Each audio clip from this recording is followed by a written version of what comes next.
Hi Melinda. As you know, I'm the Masked Analyst. I know it's been a couple of weeks since you posted your video with a copyright question, and I've been meaning to answer it, but I've just been a bit busy. Actually, maybe it's more accurate if I were to say I've just been too lazy to get off my ass and do that video, but I have some time now and I'm doing it. Now, you asked if Stephen King had to get permission to use someone else's song lyrics in his books, and whether you have to get permission to quote someone else in your YouTube video. That's a great question, and it is worthy of a detailed answer. The short answer is that Stephen King did not have to get anyone else's permission to use their work. But if you want to be safe on YouTube, then you must get the original creator's permission before quoting them in your videos, even if your video is for a legitimate purpose of reviewing their work. That is because Stephen King is protected by fair use, whereas fuck fair use would be a more accurate description of YouTube's corporate motto than broadcast yourself. That's the short answer. But the real question is, why has YouTube adopted an attitude so hostile to fair use? Fair use is absolutely necessary if you want to quote people without being accused of putting words in their mouth. If you want to expose someone as a liar, for example, it is absolutely necessary for you to be able to quote exactly what he or she has said. Suppose I wanted to do an expose on Bernie Madoff a year ago, and in order to do so, I needed to quote exactly what he had said in order to show that something funny was going on. Well, I'm sure Bernie wouldn't have given me permission to expose him as a fraud, but suppose I did my expose anyway. Well, if I submitted it to a journal, there would be no problem with my expose because fair use protects hard copy printed media. No ifs, ands, or buts. But if I posted it online, either on YouTube or on some other internet site, the owners of the site where I posted it would remove my video and possibly my account once they received a complaint from Madoff. In other words, the owners of the site would have become unwitting accomplices in Madoff's cover-up.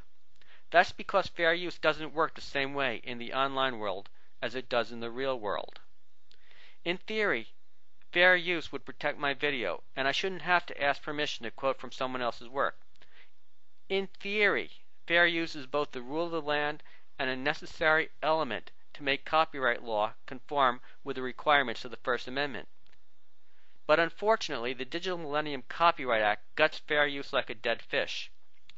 Stephen King can get away with quoting without having to ask permission because the DMCA touches only the internet and not the real world.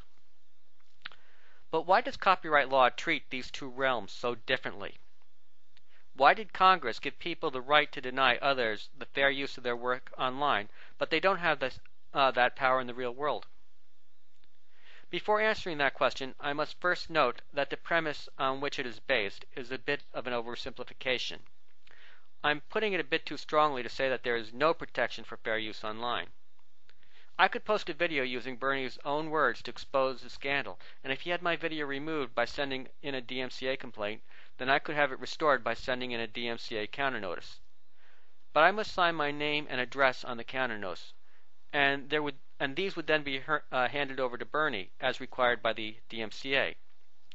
Then Bernie could sue me, or if he had mafia connections, he could order a hit on me to shut me up and prevent me from doing exposés on him. Now, I do not know if Bernie has any mafia connections, and I do not know if Bernie is the type of guy who would order a hit. But I do know that many stock frauds and Ponzi schemes have mafia connections. So the DMCA's requirement that you give up your anonymity if you want to make fair use to expose a fraud could have an adverse effect on your health. You can exercise fair use and publish a book anonymously in the real world, but the DMCA prevents you from exercising your right of fair use while remaining anonymous on the internet. Which gets me back to my original question. Why does the law treat these realms so differently?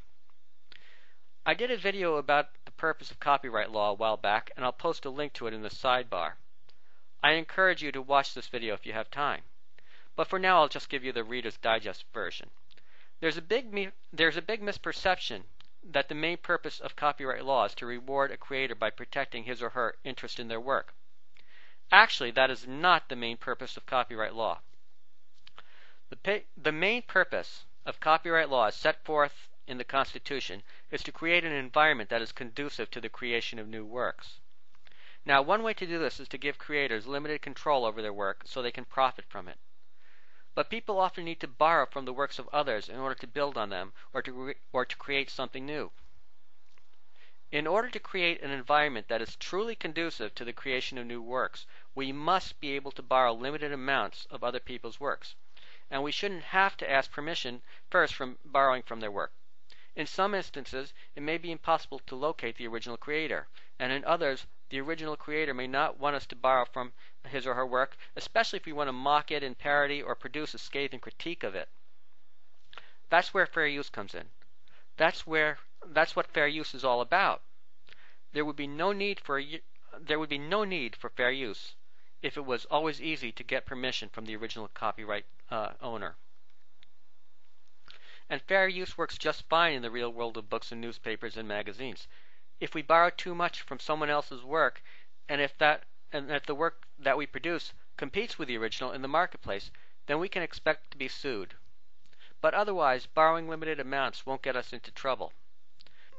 But this all breaks down on the internet because of the DMCA. Why was the DMCA passed? What good does it do?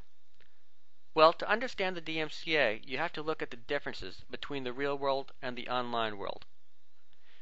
In the real world, it is relatively difficult to infringe on somebody else's copyrighted work. It costs money to print hundreds or thousands of copies of a book or CD. It takes significant time and effort to distribute and find buyers for these illegal copies. It is relatively difficult to build an organization that can mass market your bootleg copies and remain anonymous. And if the original creator discovers your activity, it is relatively easy to sue the copyright infringer. But the internet has changed all that. You can now make an infinite number of copies of a video or song available to millions of people nearly instantaneously and practically for free. This poses a grave threat to original creators and their publishers. And tracking down and suing an anonymous internet poster is much more difficult than suing someone in real life. It's usually not impossible, but it's more difficult and expensive. And even if you did successfully sue an infringer, it usually doesn't help much because the defendant seldom has enough money to compensate you for your economic loss. So what were creators to do when someone destroyed the market value for their work by scaling it and posting it on the internet where everyone could get it for free? There was very little they could do to recoup their losses, so they ended up taking it on the chin. At least they couldn't recoup their losses from the infringer. But then some of them got the bright idea of suing the ISP that hosted the copyrighted infringing materials. ISPs are easy to find, and they have deep pockets, so they were the obvious targets for lawsuits. And in 1993, a federal district court in Florida determined that an internet bulletin board operator could be guilty of copyright infringement, even if he had no knowledge that a third party had illegally posted copyrighted material on his website. I'll post a link to this case in the sidebar so you can see it for yourself. After you've looked at it, then think about it for a second. A site might get hundreds or thousands or tens of thousands of people posting on it every day. There's no way that the operator could monitor everything that was posted on their sites, much less know if their posts contained any illegal copyrighted material. Put yourself in their place.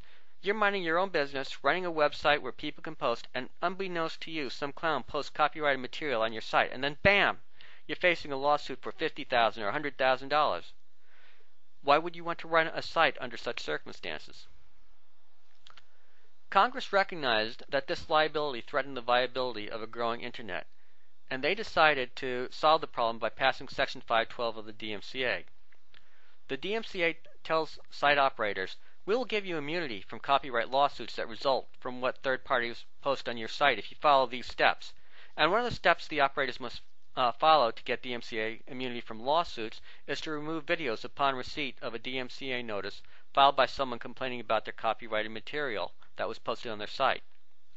Another step they must follow is to reasonably implement a policy that suspends accounts of repeat offenders in appropriate circumstances. Now YouTube, or should I say fuck fair use tube, goes well beyond what the DMCA requires, since the DMCA doesn't spell out what a repeat offender is, or what the appropriate circumstances are for permanently suspending an account. Certainly, the fact that Congress only specified that accounts should be suspended under appropriate circumstances implies that there would be circumstances where it would be inappropriate to suspend accounts. I mean, why would Congress include the words inappropriate circumstances if they wanted ISPs to suspend accounts of repeat offenders under all circumstances?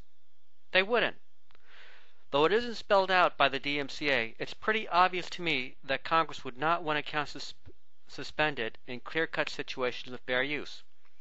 After all, Section 107 of the copyright law clearly states that the fair use of a copyrighted work is not an infringement of copyright. And Section 108F4 of the copyright law explicitly calls fair use a right. In keeping with the spirit of the DMCA and copyright law, YouTube really should adopt a policy where people with suspended accounts could appeal their decisions, and if they could make a reasonable case for fair use, then their account should be restored. The fact that YouTube refuses to recognize the right of fair use, the fact that it refuses to have a procedure to restore accounts even when there is a clear-cut case for fair use, is a giant fuck you to all of us who post videos here. It is a giant fuck you to Congress, and it is a giant fuck you to the Constitution and the First Amendment. Unfortunately, there is little we can do about this here on YouTube. YouTube is such a dominant force on the internet that if you want to get your opinions in front of a large audience, you have to post your videos here. And my reason for making this video isn't to try to get YouTube to change its ways. No, my reason for making this video is twofold. First, I wanted to answer your question, Melinda, as to why Stephen King doesn't need to get permission to use someone else's song lyrics in his book, whereas you do need permission to use someone else's work in your video. And second, I wanted to review the historical background of the DMCA, which I can now refer to in my next video to Naomi. But before going on to my next video, in which I will challenge Naomi over the propriety of her DMCA, I want to clear up a few loose ends. Melinda, you can use the songs or cite excerpts from a book review without getting permission if you're confident that the original creator isn't going to be a prick and file a DMCA. And you can use other people's material without permission if you're willing to file a DMCA counter notice to defend your right of fair use. However, you will have to be willing to give up your docs in order to file this counter notice. Now, if you want to be perfectly safe, however, you must get permission before using anyone else's material on YouTube. This is because Congress passed the DMCA when the internet was young, and they could not anticipate the full repercussions of what they were doing. Congress did not anticipate that the DMCA would be used as a weapon by scoundrels to improperly censor others. And Congress could not have anticipated that the owners of the most important site on the internet would have such contempt for the fundamental right of fair use. This is the Masked Analyst, under and in.